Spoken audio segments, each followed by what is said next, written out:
So what's good? I just finished watching Sandman, and Sandman is the reason why I feel like I still got hope for Netflix, bro. This was easily a 9 out of 10 type of shows, type of series, bro. This shit was fucking perfect.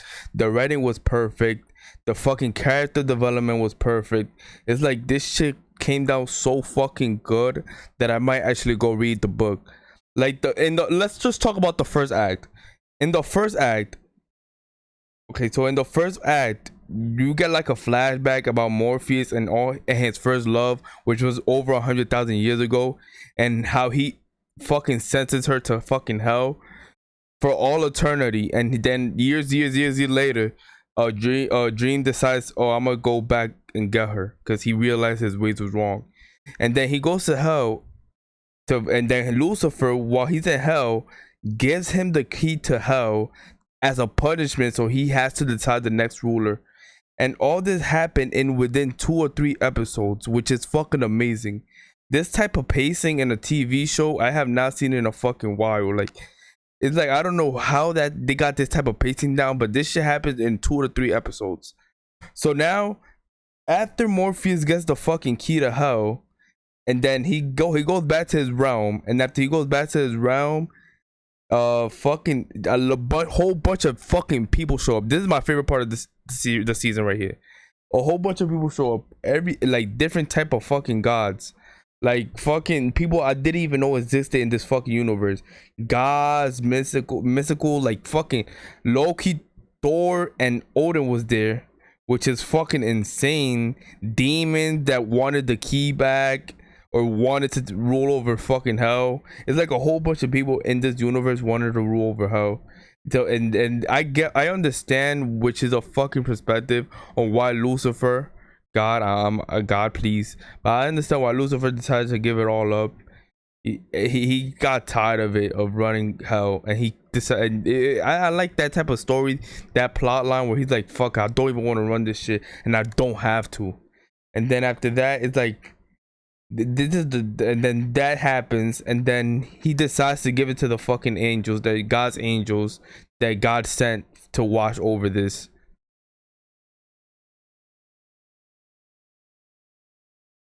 And yeah, I like that they had the whole section of whole different type of fucking people with gods. Like, I feel like I have to read the book now, but then let's get to the juicy part of the fucking season. So where Morpheus decides to help his sister, Delirium find his brother. They haven't seen his brother that he haven't seen in fucking centuries. And then it's the storyline that felt like a build up to nothing, and I'm gonna explain why. So it's in such a build up. It's such a build up to nothing because nothing changes, but a whole lot of deaths happens for no fucking reason. Cause look, Morpheus kills all his no, I'm sorry, Morpheus' brother kills all his friends, all his the god of sex, just so Morpheus doesn't get close to him. Just so Morpheus doesn't find his location, which makes no fucking sense. Cause you think that Morpheus or Dream, whatever you call him, did something outrageous to his brother, which he fucking didn't. I understand that you don't want to get found, but killing everybody you ever known just so people don't know your fucking location, it's insane to me, bro.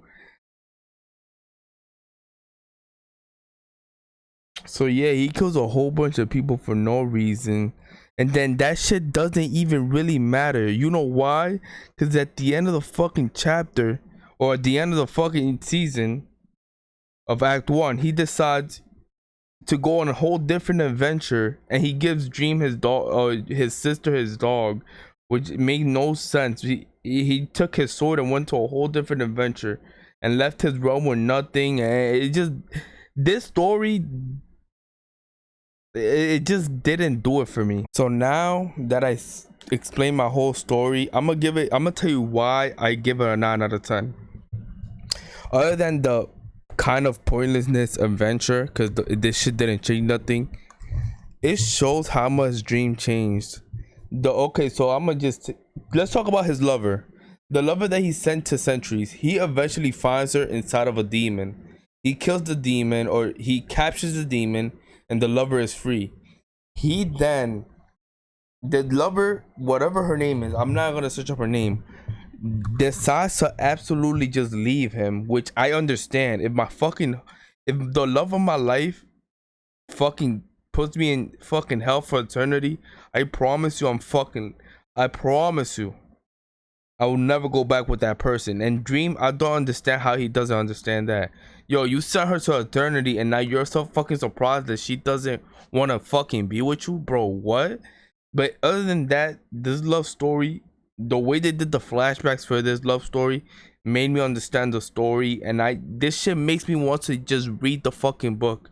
Like I don't like to read books, but this shit makes me want to. And it took me to the last episode to figure out, because I was scrolling TikTok and I saw like people talking about the book, which is crazy, bro. Like I need to find that fucking book now. So boom, and I like those type of stories where you could fucking disagree with the main character and it's not a big fucking deal. It's like you could agree. Their Dream is so likable that yo, he really doesn't understand that he fucked up that bad, or he knows he's fucked up that bad. He's sorry, and he really doesn't understand his emotions. I like those type of fucking characters. Okay, so this is gonna be my second favorite part about this whole season. That whole flashback about Dream's son is that shit got me fucking emotional, bro. Having okay, so Dream having a son, and then we finding that out, right? And then all he goes through just to get his wife back. His wife unexpectedly dies, right? Which is crazy enough. And then the son decides, hey, I want to go to fucking hell, get my wife back. But that turns him immortal. Going to hell, a fucking mortal going to fucking hell turns him immortal. So he goes there, doesn't get his wife back.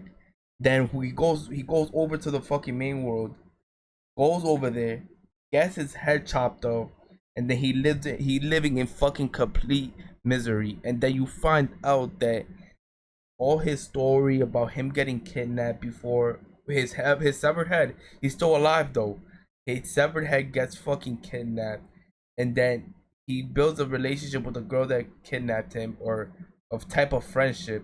And then you find out that Dream has been protecting him all along through all everything, sending priests to him to protect him generations from generations in the fucking church, which is crazy. And then you find out that after all of this, Dream's son actually when Dream's comes up to him after centuries of not fucking centuries, bro, of not living with him or not seeing him, his son apologizes, even though he's been living like this, because he had so much time to think. And he was like, yeah, you told me not to go to the underworld, and now I'm facing the consequences, and I'm sorry, dad.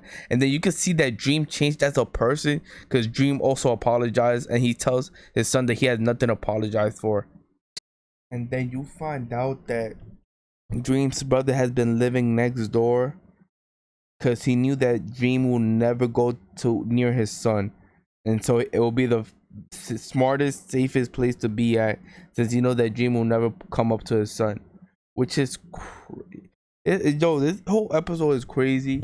This whole season is crazy. This is like, I think that this shit was worth waiting the whole 3 years.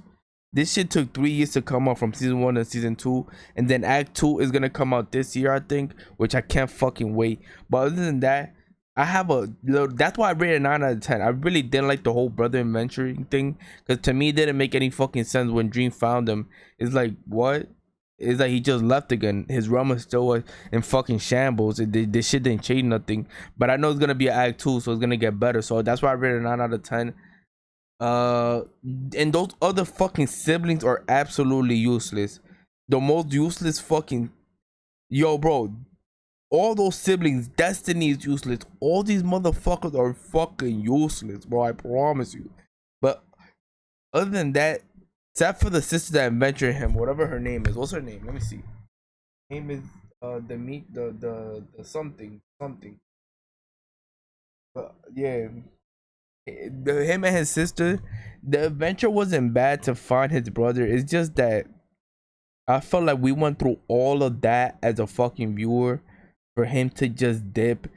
And he said, I understand he's tired of it, but come on, bro. Like, and then all he left is that fucking funky ass dog for his fucking sister. This shit make no sense. And that's all I really had to say.